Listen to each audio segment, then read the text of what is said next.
Hello, hello, and welcome to Homeschool Moms Unfiltered. We are your messy, imperfect homeschool mom friends, and we're so happy you're here. My name is Amanda, and my fabulous co host is. Hello, I'm Megan. Perfect. So today we are going to be talking about a dirty word in homeschooling and maybe even parenting circles. Common Core. I guess that's 2 words, but we're still going to talk about it. Either way, we're doing it. So, yeah, exactly. 1 word or 2. So, Common Core, is it a friend or foe? Friend or foe? Okay, truly, I have no idea. I homeschool teenagers, and when my oldest were in brick and mortar school, it was in Florida. Add to the fact that we entered into the homeschooling world and became unschoolers. We haven't used any traditional curriculum while homeschooling. And I wasn't even sure what Common Core actually was until we prepped for this episode. Today is definitely the Amanda show. So I kind of know the basics of what I think most parents know about Common Core, and a lot of that's probably misinformed based upon what floats out there. And Amanda definitely knows what Common Core actually is. So I'm super excited to kind of learn from her today. I mean, I'm not going to go out and buy Common Core curriculum, but I'm super excited to learn something new. I'm always game for that. So yeah, I'm excited. So before we dive in, we always start our episodes with a weekly recap of kind of how our weeks are. We are your imperfect, not shiny. We do not profess to have perfect lives. And so typically we just kind of talk about our weeks. Sometimes they're great. Sometimes they're a complete clusterfuck. So, how was your week, Amanda? Well, I think the biggest thing is it's been just because of scheduling, it's been almost 2 weeks since we last recorded an episode. So a lot has happened, right? I had my big monthly HOA meeting so I'm on the board, and it's there's this one meeting a month that's really long. And those always kick my butt. For anyone who's listening and they have ME or chronic fatigue syndrome or any of those kinds of issues, you know that fatigue can come not just from physical stuff, but also stressful, emotional things, or even things that just require that you think hard.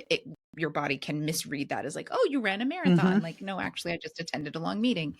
So I had that last week, and I recovered fairly well from it just in time to make the decision to go to Brick or Treat at Legoland for a family fun thing, because I realized that it was our last chance to go for free and, all of this stuff before the year got crazy. And so we did that, and that was fun, but also kicked my butt. So there was a lot of recover down, recover down, recover down. But other than that, it's been all right. Things are rolling along pretty smoothly. So of course I'm planning a bunch of back-to-back travel and trips like that, because life can't be this easy. Yeah. How about you, Megan? I mean, I know your life is insane because you're selling your home and you're moving and you're doing it all in a really short window. So yes. Are you surviving? I'm still standing. I literally, while I was kind of sitting here waiting for you to log in today, because I was just a couple of minutes early, I'm podcasting from one of my kids' rooms today because my office has kind of been broken down already. We will be out of this house in 3 weeks. So things are definitely chugging along here. And so I'm sitting in her bed, and I was like, I could totally just keel over here and take the most epic nap ever. But I knew once we got started and we started chat, I'd be energized by the conversation and all that. So I was like, I'll be good. Once we get started, I'll be good. But yeah, it's just been busy. We had yet another hurricane since this is our 4th major storm of the year here in Charleston. We've had trees come down for 2 of them. One came through the house, which was fun. This one, I have to say, I have 0 complaints, right? If you've been watching the damage from Hurricane Helene, the western side of the Carolinas was destroyed. I mean, it's unfathomable what happened. We are on the eastern side, so I cannot complain. We had one rough night of a lot of tornado sirens and, all that kind of stuff. But yeah, it's just been an odd week. We had a lot of power issues and stuff like that. But again, literally 0 complaints. It is all livable, fixable stuff compared to what is going on. I mean, the people in Western North Carolina especially have lost everything. So no complaints from me. But yeah, it's just been a little chaotic. I was telling Amanda last night I lost my passport, which is fun because we're leaving the country in 3.5 weeks. So that, adds a little bit of stress. Can't find it. It's here somewhere, but because we've been tearing the whole house apart, we've been doing almost daily estate sales, getting rid of almost everything we own because we're going to venture into more of a world schooling capacity. So we're getting rid of a lot of our stuff.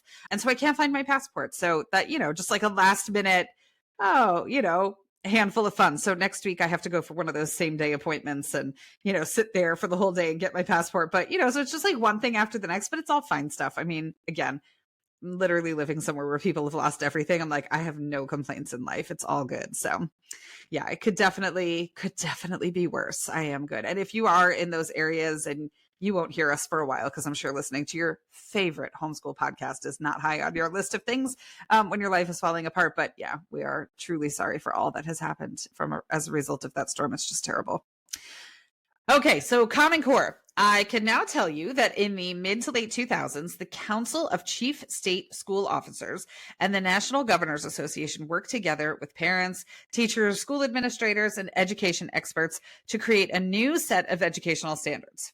So it wasn't written by the federal government, which you definitely hear people talk about. I know I've heard that for sure, but it was definitely promoted by the federal government as a way to prepare students for college and 21st century careers and to make the U.S. more academically competitive at a global level. Yeah, exactly. So before the Common Core standards were created, states used their own academic standards. And as you can imagine, those standards varied widely in academic rigor. Not all states are the same for, good reasons and bad reasons, right? But like you said, the goal with Common Core and the idea behind it was to prepare all students equally, regardless of what state they come from or how disadvantaged their town or neighborhood was. It was to prepare them equally for college or the workforce after high school graduation. So really, Common Core is just a list, right, of things in math and ELA, which is English Language Arts, that all students in the US should be able to do by the end of each grade. Makes sense. So if Common Core is just a list or kind of an annual goals checklist, right?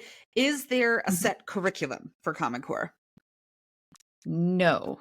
So no matter what people tell you and no matter what you hear on the internet, right,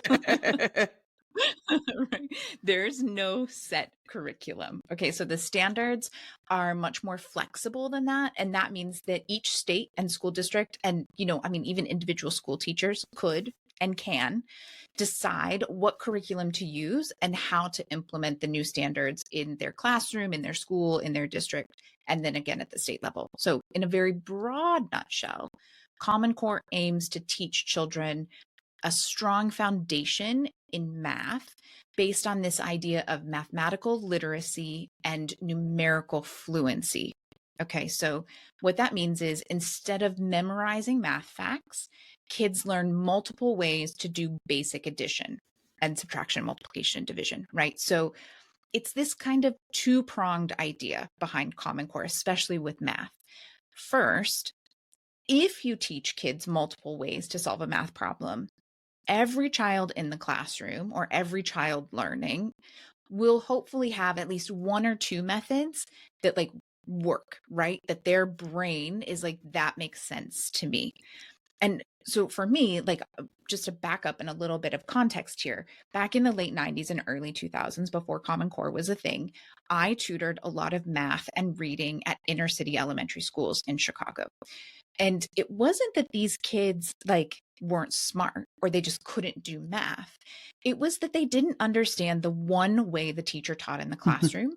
And the teachers just didn't have time to take a step back and teach the couple kids that didn't understand a new way to look at it or a new way to think about it.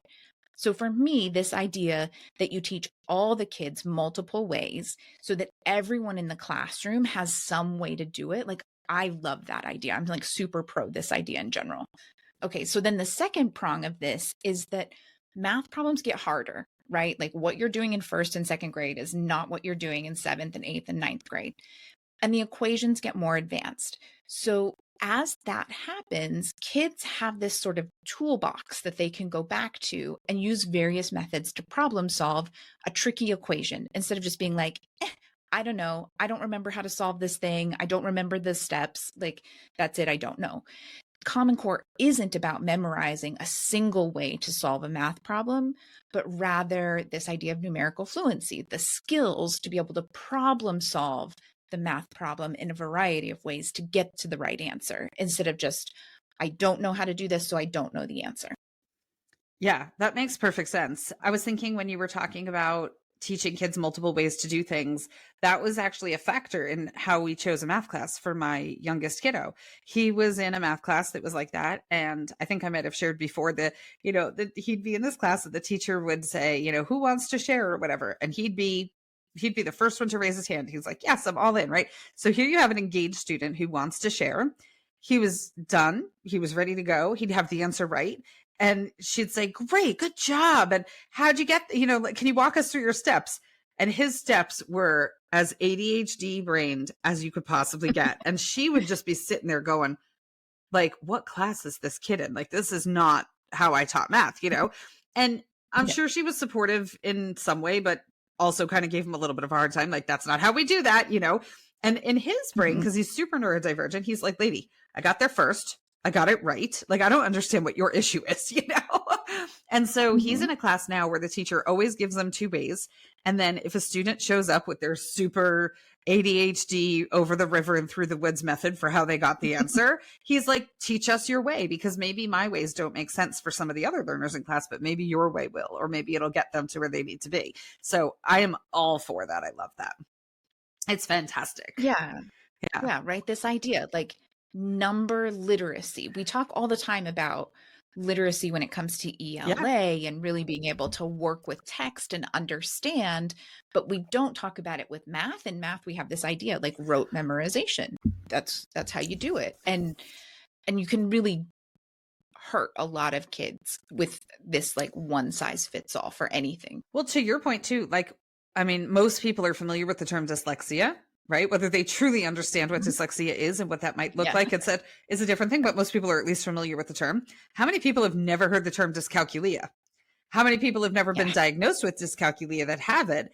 And they walk through life just thinking they suck at math, right? Or are kind of written off as just like a terrible math student. And it's like, because we don't focus on that literacy in math in those ways, right? And there's a lot of people that are like that. To this day, I don't know if I have dyscalculia or if I truly do just suck at math. It might be. Probably more the latter, right? Yeah, but it's that same thing, right? Even all learning disabilities are on a spectrum, and whether you have a small issue or a large issue, like I reverse numbers all the time. And so I try to be really aware of that with my kiddo and make sure that he's being careful about that in case he gets that small bit of learning disability from me. It's the only area that I really have a problem. But if you list off your phone number to me, I can almost guarantee that I don't have it right. Whatever I wrote down is not what you told me. Simple as that, right? And so we just overlook so many of those kinds of things. Yeah. So, and it's true. If you're working with a kiddo at home who's really struggling with math, it might be more than just struggling with math, right? Like get it checked out. It doesn't hurt. It might be expensive, but it doesn't hurt aside from the expense, Yeah. So, okay. So I can definitely see how all of that, what you've just described about Common Core, how all of that would be helpful in a big picture. I know for myself, I rarely remember specific equations and random theorems that I learned in high school math. I joke around about it with my kids. I mean, I got an A in chemistry. To this day, I have no idea what a joule is. My kiddo took a class I shared over the summer. My kiddo took a college algebra class with ASU over the summer. And there was a little bit of trig mixed in there, which was relatively new for him. And so he had to kind of explore that. He worked through the class with a mentor who really helped him with the executive function skills necessary to complete the class. And so he worked through some of the trig stuff with him. And I said, I am great at trig. And he looked at me like, there's got to be a catch here, right? And I said, listen, when I went to high school, we wore uniforms and I wore a kilt. So it wrapped in the front, right? And I said, so what you do is you write your trig formulas down on a little index card and then you tape it inside your skirt so that once you're sitting down and you're at the desk, you can flip your skirt over and they're all written there. But I said, you got to tape it in upside down so that when you flip it, it's right side up. And he's like, of course, that's how you pass trig. I'm like, yes, it is. And it's never hurt me a day in my life, right? So watch, they'll come back I went to a pretty prestigious high school. They'll come back and rescind my high school diploma for me admitting that right now, So I'll be like, you are no longer a high school graduate. Go get a GED. So, But that's And we have talked about it. You can give yourself a diploma as a high school, as a homeschooler. There yeah, you go. exactly. I'm back, right? I mean, hey, if Roger Billings at Acellus can just make up diplomas for whoever works for him, I can give myself a diploma. That works, right?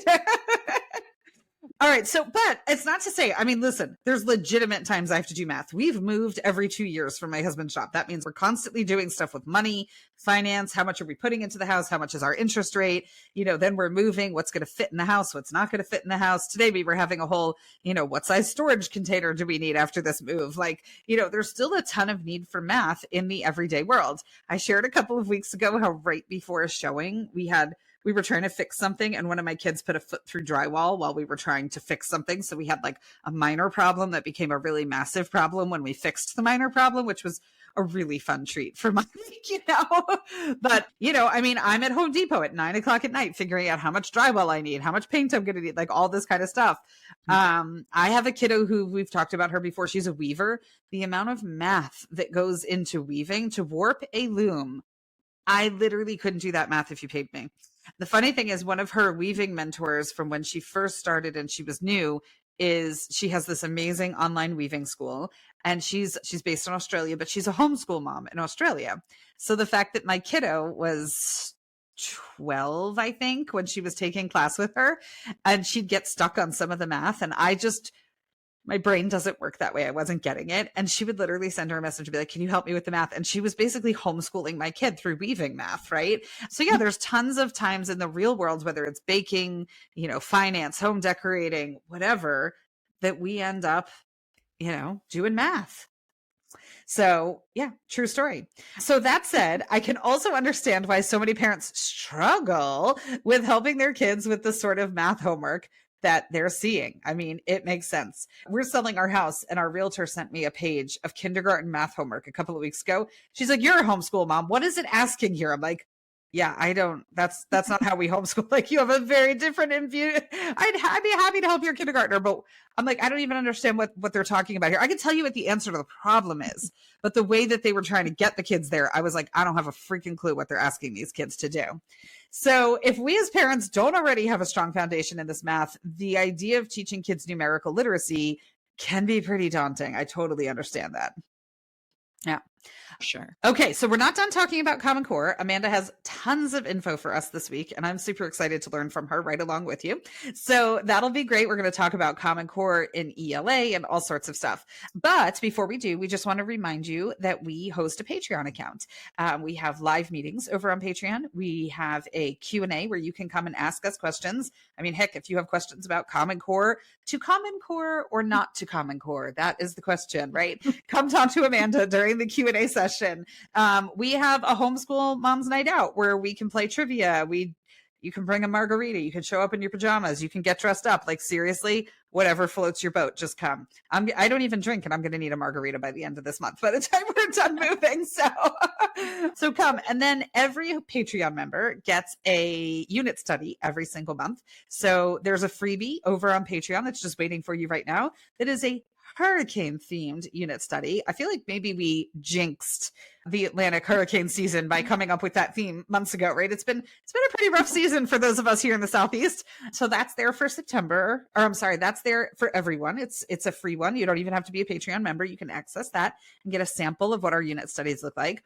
Then our September unit study was about the labor movement, because we have Labor Day in the United States and kind of explored that. Our October unit study, which will be the newest one when this originally airs, is about the Jewish high holidays. So today, actually, that we're recording this is Rosh Hashanah, Shana Tova, to everyone who celebrates. But you can come. It's from a completely secular perspective.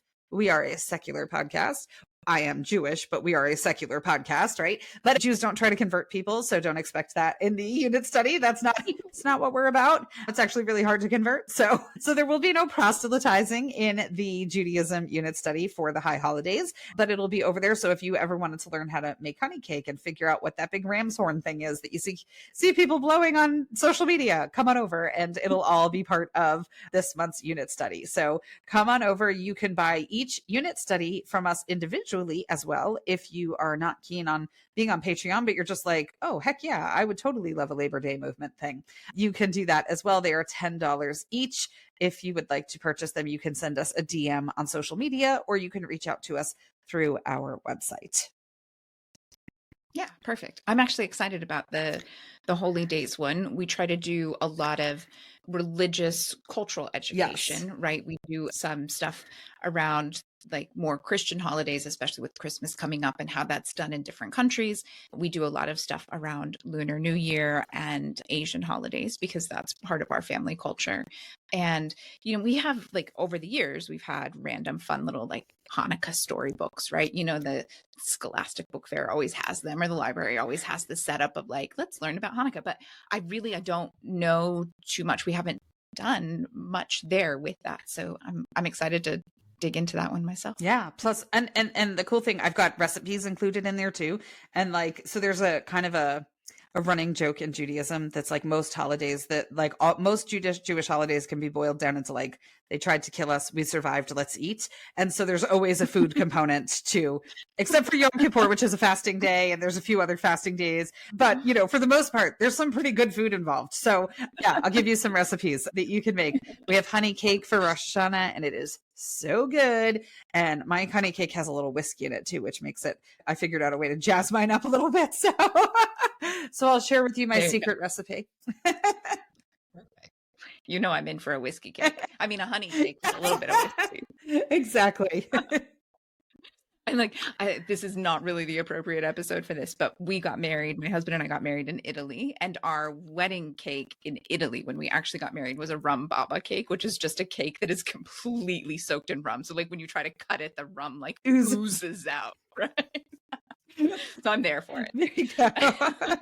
This gets cooked ahead of time. So if you're listening to that being like, she's trying to, come on. Well, I'm just thinking if there's somebody who has like an 8-year-old and they're like, well, I don't really want my kid to get drunk while learning about Rosh Hashanah. So the alcohol will get cooked out, but it does add a really nice flavor. So I can see that. Yeah. The depth. I see it. I'm there with you. I may be the person who pours the glass to drink while I also put a splash in my recipe, but I understand how the cooking it out works. A little for the honey cake, a little for me. A little for the honey cake, a little for me. Yep. All right. So back to Common Core, right? We talked about math, right? And this idea of trying to build numerical literacy and fluency. You've also got your ELA, which is where kids are supposed to be broadening their knowledge base, thinking critically, and learning to base arguments on evidence, right? So to do this, the standards are trying to like switch things a little. Up until this point, there was a lot more like, write an essay about your summer and these kinds of personal narratives, things like that. So the standards say, all right, look, kids should be reading more nonfiction and writing more opinion pieces instead of these like strict personal narratives. So you've got more research papers and more of these like persuasive opinion piece writing things in the whole Common Core idea, right? The problem with this was that the creators of the standards thought like, oh, obviously this is going to extend to social studies and history and science, right? That's where you read lots of nonfiction text and you will use that text in practicing these skills of how to write an argument or support your argument based on evidence. It didn't exactly work out that way.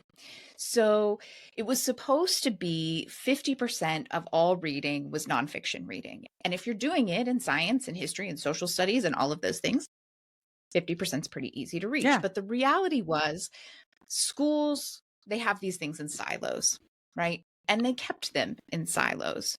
So the ELA standards were only happening in English class. And now English class has become much more about reading short nonfiction texts, and you're no longer reading novels, right? And you're not even actually doing research projects in your English class. So that said, there's a really popular book sort of curriculum out there. It's called The Writing Revolution. It's really popular with teachers. It's really popular in homeschooling, especially for more traditional homeschoolers, right? And they're they're talking about this idea of interdisciplinary learning and applying these traditional ELA skills and tools to all of the various subjects that you're studying. And I think that it's starting to show that these ELA standards are slowly shifting towards a more interdisciplinary approach, right? And we're going to get back to more novels in actual ELA class. And it not being, because like the standards, I think they say by like high school, kids should be reading 70% of their reading should be nonfiction. And the reality is, right, in high school, they should be doing more research papers. They should be doing more of those kinds of things. So yeah, 70% of their reading should be, resources for your research paper and for things like this. But that doesn't mean that they're not still reading novels in English class. There's an article that just came out today.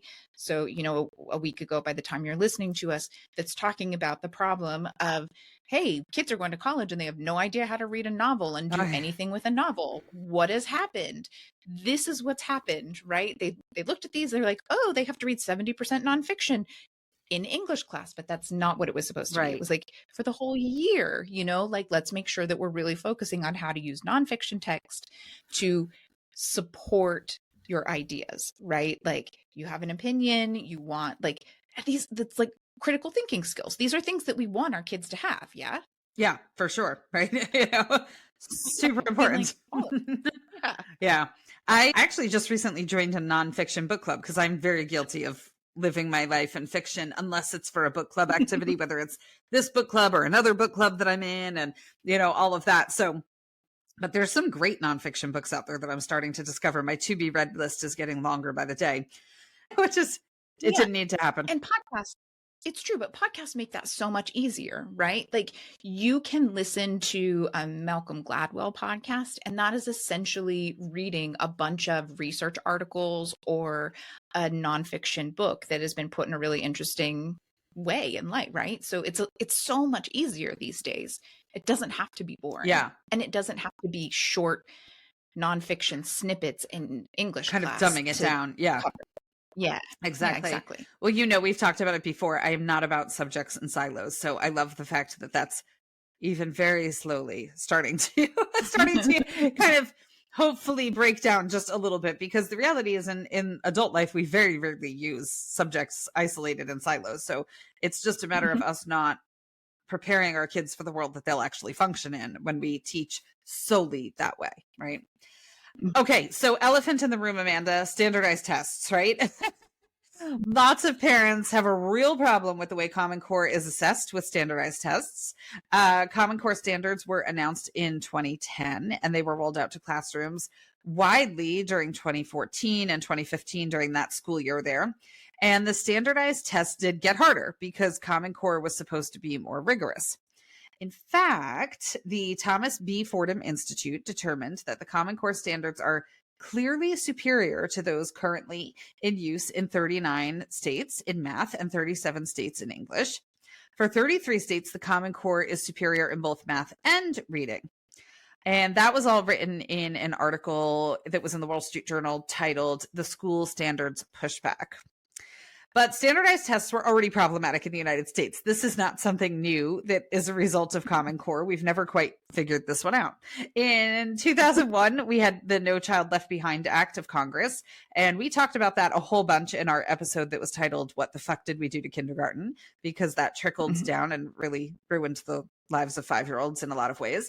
And so that No Child Left Behind Act created mandatory standardized testing and tied public school funding to test scores, right? And we all know once money gets involved, things start getting really complicated and muddy sometimes. So once schools started implementing the Common Core standards around 2014, what the tests actually tested for changed, but the mandate and requirements didn't change. They didn't change until 2015, when No Child Left Behind was replaced by the Every Student Succeeds Act in December 2015. Now, that's a whole tangent that we won't go into today. Amanda, you'll have a second episode where you get to talk about all that fun stuff, where you just get to go get on your soapbox and talk about all that stuff, right? But it was far more politically motivated than Common Core ever was. So, yeah. So yeah, No Child Left Behind. We talked about that a lot. We don't have to keep going at it. I will say I do truly believe that they had the best of intentions when putting it together and getting it passed with bipartisan support. But yeah, talk about hindsight being 2020. It significantly altered the landscape of education in the United States. And I am not sure that there are very many people who would argue it changed it for the better, Mm-hmm. right? Like it's like, yeah, Eek. unfortunate. Yeah. Yeah. Okay. So, is Common Core a friend or a foe? It's hard to say definitively as it has its proponents and opponents from all sides and for lots of different reasons.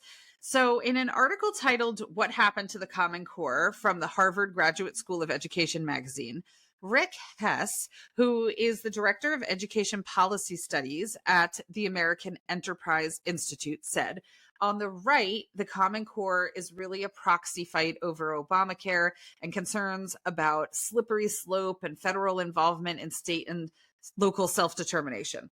On the left, it serves as a proxy fight over standardized testing being tied to teacher evaluations. Teachers' unions have consistently supported Common Core as a set of instructional standards, he notes, but dislike the testing component, which is supersized under the core.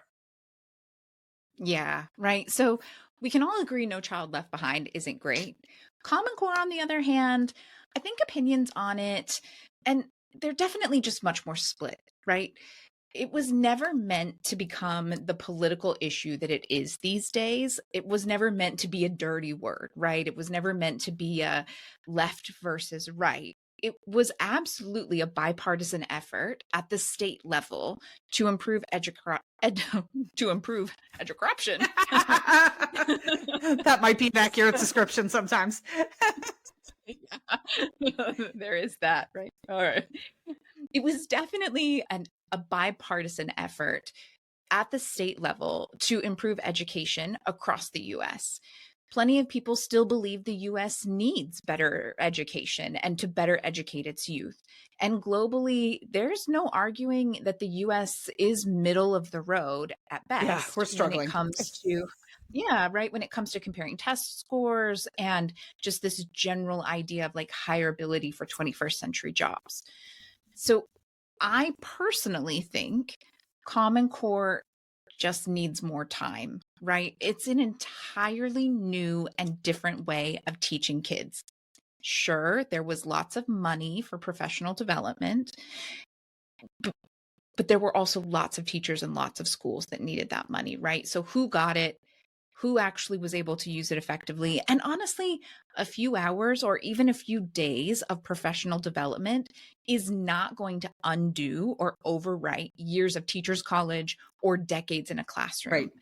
I I really think we need decades to see whether or not this worked for new teachers to learn this way of teaching in school, in university, and to become the majority in schools and classrooms, right? And parents have to learn it. If we're homeschooling, I'm sure there are some parents who are like, yeah, let me learn this new way and make sure I teach it. But we're going to really see that shift when it's the parents who learned Common Core through school and are now teaching their kids homeschooling with the Common Core that they learned in school, right? It's just going to take time for that shift to happen. That said, I do personally think that embracing the ideas behind Common Core standards in homeschooling, especially, can really help you raise critical thinkers that are far more ready for the real world than many of their peers.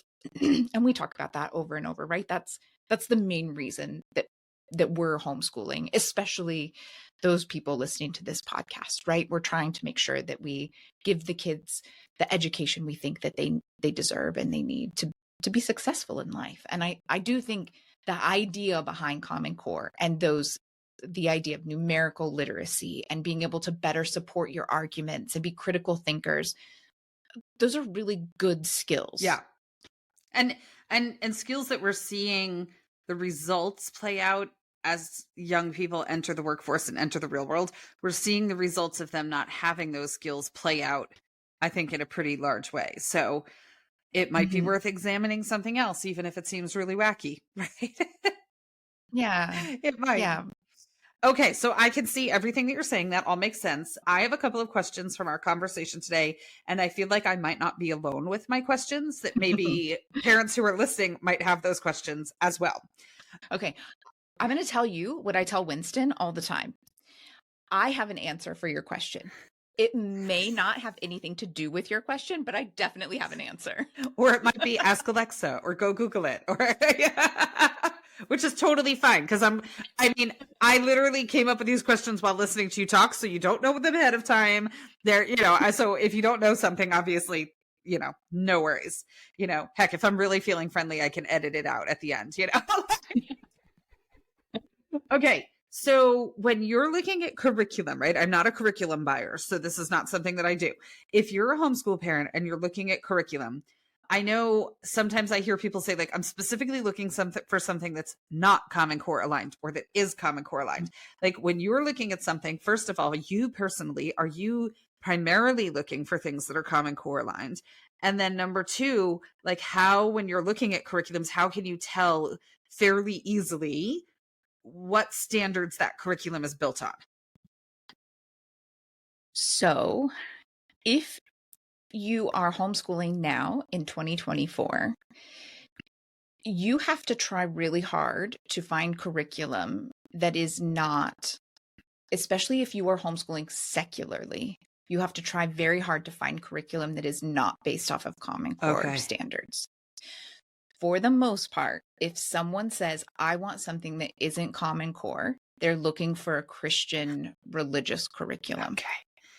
And is that because Common Core includes things that might look like real science or like scary things like that? Or why do you think that might be? I think there was that one quote that we talked about, right? It's just, it wasn't meant to be when it first came out. It was meant to be a bipartisan effort to improve education, but it pretty quickly became kind of this false flag thing of like, oh, it's federal government overreach and look at what those crazy liberals are trying to do. And it wasn't meant to be that way. It wasn't put in place by the federal government. They did give grants for it, which is why people often say the federal government pushed it. And they'll say, well, the governors did it, but the governors didn't have a choice, right? The federal government made the governors, but it came from a more grassroots level, but it just, coverage and media and, the last 10 years, it's only been out in the schools for the last 10 years. And you can look at the last 10 years. Yeah. Aside from the Civil War, this is probably the most divisive 10 years in American history, Yeah, right. So, it's an easy thing. It's a very easy thing to be like, oh, look at what the crazy liberal federal government overreach, it came into place while Obama was there. So, of course it's bad. But I really don't think, yes, I'm quite liberal, right? We don't talk about that much, but I would assume if you're listening to a progressive secular homeschool podcast, they figured it out that we're probably pretty liberal, right? Yeah. But I truly don't think that that's what was happening there. But yeah, if you're looking at curriculum right now, the vast majority of it is going to be based on this. I do think, unfortunately, you have to look a little harder if you're looking for good ELA curriculum that's based on this idea, because like I said, it first got implemented pretty poorly, in my opinion. And so, be aware of the fact that Common Core standards, yes, they say you need to read a lot of nonfiction, but that nonfiction can and should be happening in your social studies, in your history, and your science. And you can still read novels and do that kind of stuff in your actual ELA. Mm-hmm. Yeah. And I think you could even read novels, I would think, too, in some of those other areas as well, right? I've taught history classes where we've read historical fiction, but I've vetted the historical fiction. It's like 95% true, right? And we'll just talk about the 5% where the author took creative license or whatever. And we kind of talk about those. But yeah, so you can truly mix and match all that kind of stuff, but just make sure that they're absolutely legitimate, credible, truthful sources, no matter what you're using, right? No, totally. I mean, and science for sure. There are so many great novels about scientists. There's a really fun one called How to Win a Nobel Prize, I think is what it's called. And it's this kid who goes and meets all of these Nobel Science Prize winners. And, they talk about their experiments and these kinds of things. Like, and then it's got experiments in it, right? But it's a novel. It's a fun novel to read. Like, there are lots of ways that you can incorporate that and Yeah, mix and match that. But just keep that in mind, right? Like, it's meant to be interdisciplinary, not just in your ELA class. exactly. Okay, so let's say, for example, I've seen some Common Core stuff that floats around. Like I was saying, my realtor sent me a math worksheet one day, and it was like, I'm like, I can tell you that like 8 + 5 = 13, but I have no idea what they're asking your kid to do on this piece of paper, right? So let's say somebody Yes. is like, I will be willing to give this a try, right? It sounds valid Mhm. and all that kind of stuff. But they learned math the way you and I learned math, which was, to carry the one and do all these things, right? Yeah. Where do they start? Like how did, like when you run into that stuff in your homeschool life, how are you Mhm. helping your kiddo through that where you have to first learn it? Like, are you doing it together? How much time is it taking you to retrain your brain so that you can effectively teach it? How's that all going? Well, I think for me, it was easier because we started with basic curriculum that was based on Common Core. So we did, when he was younger, we did Singapore dimensions math. And so I don't necessarily think that all of those ways are great, but as we were going through, I learned, right? It's this, for the most part, the real things that you're like, what in the world are they doing? It's with addition, multiplication, the basic math facts that we just learned, right? Like, and we learned to carry this and do that. So I would say, like go back to the beginning and just get a workbook or a textbook, buy it secondhand, buy it used. It could even be, honestly, it could even be from like a public school. They're oftentimes getting rid of things. I would not force your kid to do Envision math. I think it's a terrible curriculum, but it does teach these Common Core things. And so if you wanted a kid's textbook to be able to just look through and see what in the world they're talking about, like, why can we no longer just add 5 and 8 and know it's 13, right? It will tell you that, and it will tell you the 4 ways they wanted the kids to practice it. And to that end, I think if you're doing it at home yourself with your kids, it is important to introduce these 4 ideas so that they know there are 4 different ways. But in my experience, your kid is going to have 1 or 2 ways that they like, that they understand, and that they prefer to use. The idea is not, no, no, you can't use those 2 ways. You have to always mix and match 4 ways. It's to make sure they understand how to do the 4 ways, because I have seen it in my own home, right? When they're doing just addition, there's this 1 or 2 ways and it works really well and it's great, and you're done. But then when they get a little further along and now they're doing more complicated PIMDOS equations, for whatever reason their favorite way to do addition isn't really working in PIMDOS, and so they might go back to using a number line, which they did not like to use when they were just doing addition, but it might be helpful in this equation for whatever reason, right? Because that's how their brain puts it together. So that's just a goal for them to have like a foundation of different skills that they can pull on. Okay, my last question. I think it's my last question. I reserve the right to add another one based upon what you say next. My last question is, what's happening in college? Is the way math is being taught in college or the way ELA is being taught, does it align with the same teaching philosophy? Like, or is it then a new world when they get to college? How does that, and I know you have a 10-year-old, so like you're like, I don't freaking know. Yeah. Right. But like, do you have any idea how that plays out? Right. Where are they then having to relearn a new system when they get to college, or have colleges kind of adopted the same processes and the same language and the same way of introducing concepts? I don't I don't think it applies as much at the college level, because in college math, hopefully kids already have a good understanding of this numerical literacy, right? And so the goal is that the numerical literacy sets them up to be able to tackle this harder, more challenging college level math. without so many like deer in the headlights. What is that? There's that social media red panda video where it sees like a rock and it like jumps up on its hind legs and it's like frozen, right? Like we're trying to avoid college students feeling that way when they get to a complicated math problem, right? Like if they have this built-in numerical literacy that they've been practicing and working on, hopefully it rolls over and helps them there. Okay, excellent. So if you're listening and you have other Common Core questions, DM us, join our Facebook group and ask them. We have a Facebook group called Homeschool Moms Unfiltered. Go to our... Very original. Yeah, exactly. Right. It's pretty much Homeschool Moms Unfiltered everywhere. Yeah. So find us, right? Find us, ask your Common Core questions.